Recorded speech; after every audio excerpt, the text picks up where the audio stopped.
Ақбөкеннің кереметі ертексі.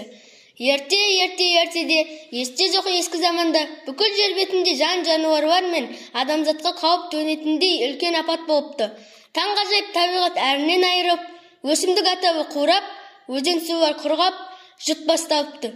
Барлық аңдар жер кезіп, кімнен пана тілейтіндерін білмепті. Сол сәтте аспаннан мынадай жарық кетті.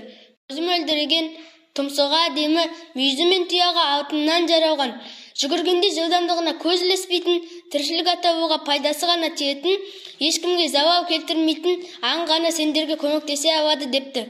Аңдардың жәндік атауының бәр қуанып, әлгі аңды іздей бастайды.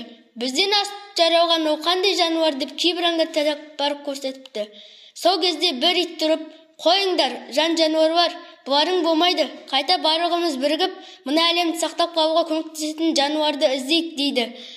10-шы күн дегенде тілдері сабақтаған, әбден шаршаған жануарлар қураған тоғайдың түбінде отырса, көздеріне бір нәрсе жалт-жұлт етіп шағылысады. Олар Ақбөкеннің мүйізі мен асыл тұяғы еді. Ит бірден жүгіріп қасына барады да, біз деген жануар сен боларсың деп қатты қуанады. Қасиетті жануарым, мына әсем табиғатымызды қалпына келтіруге көмектесші дейді. Ақбөкен алтын тұяғымен жерді теуіп қалғанда, жер ана жіпсіп, бауыры жұмсарып, әр жерден атқылап, бұлақтарға бастайды.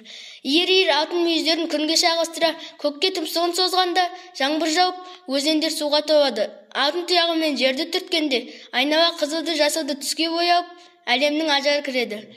Жан-жануарлар бұл таңғажайып көрініске аң-таң болады. Барлығы бір ауыздан, Ақбөкен деген киелі аң, сен екенсің ғой, сенің бір тылсым күшпен байланысың бар екенін рас екен ғой деп, онан тәкаппарлық көрсеткен жануарлар кешірім сұрайды. Осылайша жер бетіндегі тіршілік иелері мәз-мейрам болып, аунап-қунап, суларын ішіп шөл қандырып, жасыл желекке оранған әсем табиғаттың құшағында қалғанынша жайылып, көңілдері де көтеріліп, тату-тәтті әрі алаңсыз ғұмыр кешіпті.